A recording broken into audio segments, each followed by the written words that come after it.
অনুভৱটো আমাৰ খুব ভাল লাগিছে।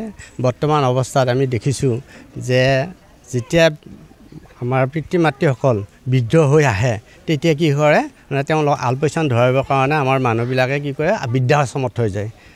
তাৰমানে যেনেকুৱাকৈ তাৰমানে শ্ৰদ্ধা ভক্তি কৰি ঘৰত ৰাখিব লাগিছিল কিন্তু তাকে নকৰি আমাৰ মানুহবিলাকে কি কৰে বৃদ্ধাশ্ৰমত থৈ তাতে কিছুমান কেনেকৈ চলি আছে আৰু কিন্তু আমি ভাবিলোঁ আমাৰ গোটেইকেইজন ল'ৰা বোৱাৰী নাতি নাতিনী গোটেইবিলাক লগ লাগি আমি ভাবিলোঁ যে এইটো এটা সমাজৰ কাৰণে এটা আদৰ্শ হওক সেই বুলি ভাবিয়ে আমি আজি 3 বছৰ হ'ল আমি আইৰ জন্মদিনটো পালন কৰি আহিছোঁ। এইবাৰ 88 ৮৮ বছৰ বয়স হ'ল।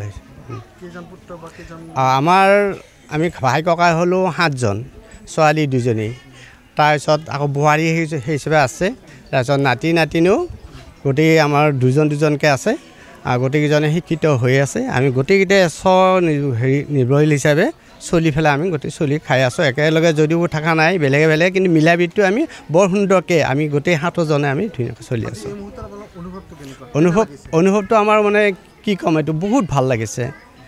মানে ইয়াতকৈ আৰু মানে নাই ভাষা নাই আৰু খুব ভাল লাগিছে। আমি ভাবি আছোঁ যেতিয়ালৈকে আমাৰ ভগৱানে আমাৰ ওচৰত ৰাখে তেতিয়ালৈকে আমি এনেকুৱাকৈ অনুষ্ঠান পাতি যাম বুলি ভাবিছোঁ। আমি আহ্বান জনাইছোঁ যাতে তেওঁলোকৰো পিতৃ মাতৃসকলক এনেকুৱাকৈ অলপ শ্ৰদ্ধা ভক্তি কৰি যাতে বৃদ্ধাশ্ৰমত নথৈ ঘৰতে ৰাখি অলপ মানে আলপৈচান ধৰি পেলাই ডাঙৰ ৰাখে আৰু সেইটোৱে। জন্মদিনত আজি বহুত সুখী আমি ভাষা নাই তাৰমানে আৰু আই যিখিনি তাৰমানে আমাক আয়ে দিলে আমাক তাৰমানে যিখিনি আমাক জ্ঞান দিলে সেইখিনিৰ কাৰণে আমি ধন্যবাদ। আটাইকেইটাকে সমানে দিলে তাৰমানে সেইটো কাৰণে আমি নথৈ আনন্দিত। তাৰমানে এজনকো তাৰমানে বেয়া ভাল তাৰমানে নাপাইছিলে। বোৱাৰী নাতি নোটকা আটাইখিনি গাঁৱৰ মানুহ গোটেইখিনিকে তাৰমানে এটাই এটা মানে মৰম। সেইটো কাৰণে বহুত আনন্দ আৰু এই আনন্দটো আমাক দিলে একমাত্ৰ আয়ে দিছে। আই তাৰমানে এইটো ইমান মৰম আমাৰ ওপৰত সেইটো কাৰণে আমি বহুত সুখী।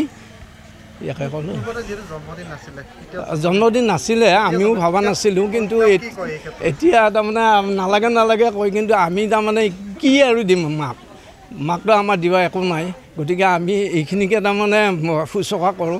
এনেই আমি যিখিনি শুশ্ৰূষা কৰোঁ সেইটো বেলেগ কথা কিন্তু আমি আনুষ্ঠানিকভাৱে যি এটা শুশ্ৰূষা কৰিব আমি তেওঁক পাইছোঁ তাৰমানে সুস্থ হৈ আছে তেওঁ।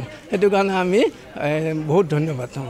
সেইটোৱেতো তাৰমানে আমাৰ গাঁৱৰে এজন তাৰমানে বৃদ্ধাশ্ৰমত থৈ দিছে।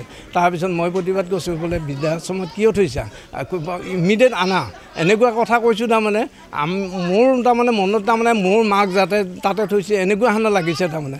তথাপি কৈ আনিব পৰা নাই। হয়তো আহিব আৰু এমাহ 2 মাহৰ পিছত আনিব পৰা যাব সেইটো মই চেষ্টা কৰি আছোঁ তাৰমানে তেওঁলোকৰ ওপৰত। এনেকুৱা তাৰমানে হওক তাৰমানে মা দেউতাক বহুত মৰম কৰক আৰু মা দেউতাই আমাক তুলি তালি ডাঙৰ দীঘল কৰিলে তেওঁলোকৰ মানে যিমান পাৰে ভক্তি কৰক আমাৰ নিচিনাকৈ এনেকুৱা ভাবোঁ আৰু।